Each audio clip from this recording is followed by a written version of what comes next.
ਅੱਜ ਅਸੀਂ ਆਏ ਹਾਂ ਸਪੈਸ਼ਲ ਹਾਫਿਜ਼ ਸਾਹਿਬ ਕੋਲ, ਕੋਈ ਕੰਮ ਦੀ ਗੱਲ ਇਹਨਾਂ ਕੋਲੋਂ ਸੁਣਦੇ ਹਾਂ। ਤੇ ਖਾਸ ਤੌਰ ਤੇ ਹਾਫਿਜ਼ ਸਾਹਿਬ ਲੋਕ ਇਹ ਜਾਣਨਾ ਚਾਹੁੰਦੇ ਨੇ, ਜਿਹੜੇ ਸਾਡੇ ਵੀ ਦੋਸਤ ਹਨ, ਕਿ ਤੁਸਾਂ ਦਾ ਆਗਾਜ਼ ਕਿੱਥੋਂ ਹੋਇਆ। ਇਹ ਲੋਕਾਂ ਦੇ ਕੋਲ ਕੁੱਤੇ ਰੱਖਣੇ ਔਖੇ ਹੋਏ ਨੇ, ਠੀਕ ਹੈ, ਤਾਂ ਤੁਸੀਂ ਸ਼ੇਰ ਰੱਖੇ ਹੋਏ ਨੇ ਮਾਸ਼ਾਅੱਲਾ, ਔਰ ਇਹਨਾਂ ਦੀ ਪਰਵਰਿਸ਼ ਕਰ ਰਹੇ ਹੋ। ਔਰ ਇਹ ਸਾਰਾ ਸਟਾਰਟ ਕਿੱਥੋਂ ਹੋਇਆ, ਔਰ ਇਹ ਕਾਰੋਬਾਰ ਦਾ ਔਰ ਤੁਹਾਡਾ ਇਹ ਸਾਰਾ ਸਟਾਰਟ ਉਹ ਕਿਹੜੀ ਜਗ੍ਹਾ, ਕਿਹੜਾ ਸਪਾਟ ਹੈ?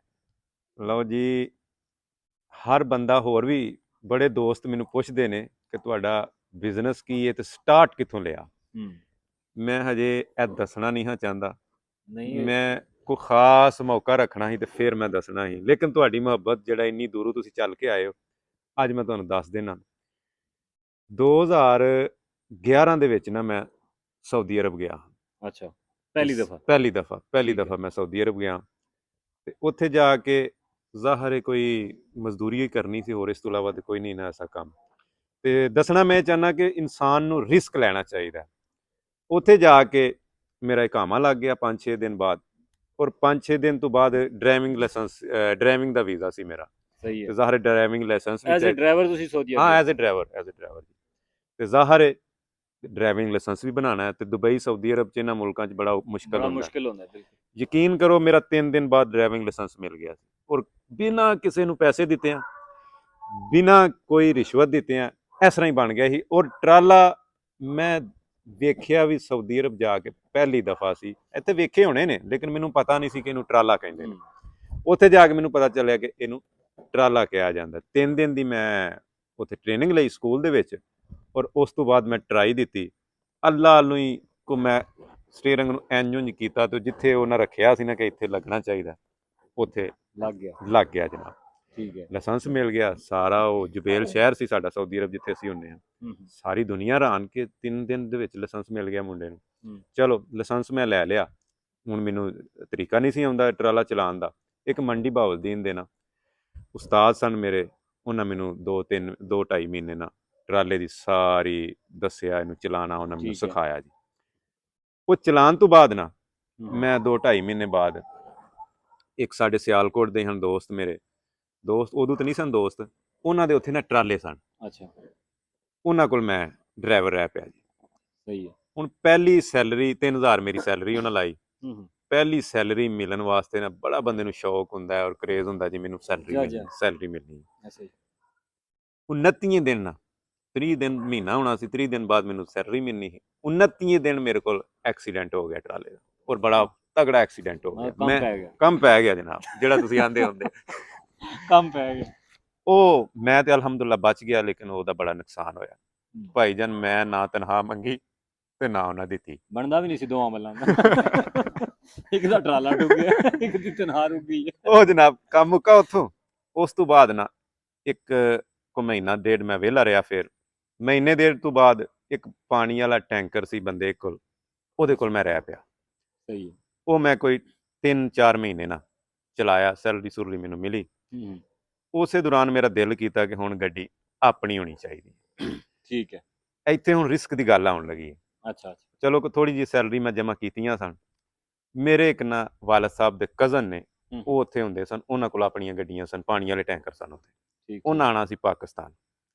ਮੈਂ ਉਹਨਾਂ ਨੂੰ ਕਿਹਾ, ਮੈਂ ਕਿਹਾ ਜੀ ਮੈਂ ਵੀ ਗੱਡੀ ਲੈਣੀ ਹੈ ਇੱਥੇ, ਤੇ ਵਾਲਦ ਸਾਹਿਬ ਨੇ ਆਖਿਆ ਕਿ ਇੱਥੋਂ ਜੀ ਤੈਨੂੰ ਪੈਸੇ ਘੱਲਾਂਗਾ, ਤੇ ਤੂੰ ਇਹ ਆ ਰਹੇ ਨੇ ਕਜ਼ਨ ਮੇਰਾ ਭਾਈ ਆ ਰਿਹਾ, ਉਹਨਾਂ ਨਾਲ ਪਿਆਰ ਬੜਾ ਸੀ ਵਾਲਦ ਸਾਹਿਬ ਦਾ। ਇਹਨਾਂ ਕੋਲ ਜਿਹੜੇ ਰਿਆਲ ਹੈ ਨੇ ਤੂੰ ਉੱਥੋਂ ਨਹੀਂ ਲੈ, ਇਹ ਪਾਕਿਸਤਾਨ ਆਣਗੇ ਤੇ ਇੱਥੇ ਇਹਨਾਂ ਨੂੰ ਅਸੀਂ ਦੇ ਦਿਆਂਗੇ। ਉਹਨਾਂ ਕਿਹਾ ਠੀਕ। ਉਹਨਾਂ ਅਗਲੇ ਦਿਨ ਆਉਣਾ ਸੀ ਪਾਕਿਸਤਾਨ। ਉਹਨਾਂ ਨੇ ਵਾਲਦ ਸਾਹਿਬ ਨੂੰ ਪੁੱਛਿਆ, ਉਹਨਾਂ ਆਖਿਆ ਜੀ ਮੈਂ ਤੇ 20000 ਰੁਪਇਆ ਖੜਨਾ ਸਿਰਫ। ਮੈਂ ਕਿਹਾ ਠੀਕ ਹੈ, ਆਉਣ ਦਿਓ। 20000 ਉਹ 20000 ਮੈਂ ਲੈ ਲਿਆ ਉਹਨਾਂ ਕੋਲ। 20000 ਉਹ ਫੜਿਆ, ਕੁਛ ਮੇਰੇ ਕੋਲ ਜਮ੍ਹਾਂ ਹਨ 7-8 ਹਜ਼ਾਰ ਉਹ ਪਾਇਆ, ਕੁਛ ਮੈਂ ਉਧਾਰ ਕਰਕੇ ਨਾ ਮੈਂ ਉੱਥੇ ਗੱਡੀ ਲੈ ਲਈ, ਜਿਹਨੂੰ ਇੱਥੇ ਮਜ਼ਦਾ ਨਹੀਂ ਕਿਹਾ ਜਾਂਦਾ, ਜਿਹੜਾ ਲੋਡਰ। ਠੀਕ ਹੈ, ਇਹ ਮੈਂ ਲੈ ਲਿਆ, ਉਹਨੂੰ ਚਲਾਉਣਾ ਸ਼ੁਰੂ ਕਰ ਦਿੱਤਾ। ਹੁਣ ਉਹ ਜਿੰਨਾ ਮੈਨੂੰ 20000 ਰੁਪਇਆ ਦਿੱਤਾ ਸੀ ਨਾ, ਉਹ ਪਾਕਿਸਤਾਨ ਆ ਗਏ। ਹਫ਼ਤਾ ਕੁ ਉਹਨਾਂ ਇੰਤਜ਼ਾਰ ਕੀਤਾ ਕਿ ਮੈਨੂੰ ਹੁਣ ਹਾਜੀ ਵਾਲਾ ਸਾਹਿਬ ਨੂੰ ਹਾਜੀ ਸਾਹਿਬ ਆਉਂਦੇ ਨੇ ਕਿ ਹਾਜੀ ਸਾਹਿਬ ਪੈਸੇ ਦੇਣ ਦੇ, ਆਪੇ ਫੋਨ ਕਰ ਲੈਂਦੇ ਨੇ। ਨਹੀਂ ਨਾ, ਉਹ ਹਾਜੀ ਸਾਹਿਬ ਇਸ ਤਰ੍ਹਾਂ ਦੱਸੋ ਨਾ, ਜਿਸ ਸੈਲਕੋਟ ਵਾਲਿਆਂ ਦੇ ਹੁੰਦੇ ਨੇ, ਹਾਜੀ ਸਾਹਿਬ ਆਪੇ ਘਲਾ ਦੇਣਗੇ। ਉਹਨਾਂ ਸਮਝਿਆ ਆਪੇ ਘਲਾ ਦਿੰਦੇ ਨੇ। ਹੁਣ ਹਾਜੀ ਸਾਹਿਬ ਨੂੰ ਪਤਾ ਹੁੰਦਾ ਤੇ ਘਲਾਉਂਦੇ ਨਾ। ਉਹ ਹਫ਼ਤੇ ਕੁ ਬਾਅਦ ਜਨਾਬ ਇੱਥੇ। ਠੀਕ ਹੈ, ਹੁਣ ਉਹ ਸੁਬਾਹ ਦਾ ਆਇਆ, ਸ਼ਾਮ ਤੀਕ ਖਾਣਾ ਛਾਣਾ ਇਹ ਵੋ। ਉਹਦਾ ਦਿਲ ਸੀ ਕਿ ਮੈਨੂੰ ਆਪੇ ਆਖਣ। ਉਹਨਾਂ ਨਹੀਂ ਸੀ ਪਤਾ। ਉਹ ਸ਼ਾਮ ਪਈ ਤੇ ਚਲਾ ਗਿਆ, ਨਾ ਪੁੱਛਿਆ ਉਹਨੇ। ਉਹਨੂੰ ਹੁਣ ਜ਼ਰੂਰਤ ਸੀ 2-3 ਦਿਨ ਬਾਅਦ ਨਾ, ਉਹ ਫੇਰ ਆ ਗਿਆ। ਫਿਰ ਸਾਰਾ ਦਿਨ ਇੱਥੇ ਹਾਜੀ ਸਾਹਿਬ ਦੇ ਕੋਲ। ਸ਼ਾਮ ਨੂੰ ਨਾ ਉਹਨੇ ਕਿਹਾ ਹਾਜੀ ਸਾਹਿਬ ਉਹ ਪੈਸਿਆਂ ਦੀ ਜ਼ਰੂਰਤ ਸੀ। ਉਹਨੇ ਕਿਹਾ ਅੱਛਾ ਕਿੰਨੀ ਕੁ ਜ਼ਰੂਰਤ ਚਾਹੀ ਪੈਸਿਆਂ ਦੀ? ਉਹਨੇ ਕਿਹਾ ਉਹ ਜਿਹੜੇ ਹੈ ਨੇ ਉਹ ਨਹੀਂ ਠੀਕ। ਉਹਨੇ ਕਿਹਾ ਕਿਹੜੇ? ਕਹਿੰਦਾ ਤੁਸੀਂ ਉੱਥੇ ਬਾਹਰ ਦਵਾਏ ਨਹੀਂ? ਉਹਨੇ ਕਿਹਾ ਨਹੀਂ ਮੈਨੂੰ ਤਾਂ ਪਤਾ ਹੀ ਨਹੀਂ। ਇਹ ਉਹ ਤੇ ਹਾਫਜ਼ ਨੇ ਲਏ ਨੇ ਪੈਸੇ। ਉਹਨੇ ਕਿਹਾ ਕਿ ਹਾਜੀ ਸਾਹਿਬ ਆਂਦੇ ਨੇ ਮੇਰੇ ਕੋਲ ਆ ਕੇ। ਉਹਨੇ ਕਿਹਾ ਮੇਰੇ ਤੇ ਕਿਸੇ ਖਾਬੋ ਖਿਆਲ ਚ ਵੀ ਨਹੀਂ, ਤੂੰ ਕਿਉਂ ਪੈਸੇ ਦਿੱਤੇ ਨੇ ਉਹਨੂੰ? ਉਹ ਤੇ ਹੈ ਹੀ ਇਸੇ ਤਰ੍ਹਾਂ ਦਾ, ਉਹਨੇ ਤੇ ਬਾਜ਼ਾਰ ਚੜਨੇ ਨੇ। ਖੈਰ ਚਲੋ ਮੈਨੂੰ ਫੋਨ ਆਇਆ, ਮੈਨੂੰ ਕਹਿੰਦਾ ਜੀ ਹਾਜੀ ਸਾਹਿਬ ਨੂੰ ਤੇ ਪਤਾ ਹੀ ਨਹੀਂ ਪੈਸਿਆਂ ਦਾ। ਮੈਂ ਕਿਹਾ ਹੁਣ ਦੱਸ ਦਿਓ। ਵੀ ਕੰਮ ਪੈ ਗਿਆ। ਕੰਮ ਪੈ ਗਿਆ। ਚਲੋ ਖੈਰ ਮੈਨੂੰ ਮੇਰੀ ਹਾਜੀ ਸਾਹਿਬ ਨਾਲ ਗੱਲ ਕਰਾਉਣ ਲੱਗਾ, ਮੈਂ ਬੰਦ ਕਰ ਛੜਿਆ ਫੋਨ।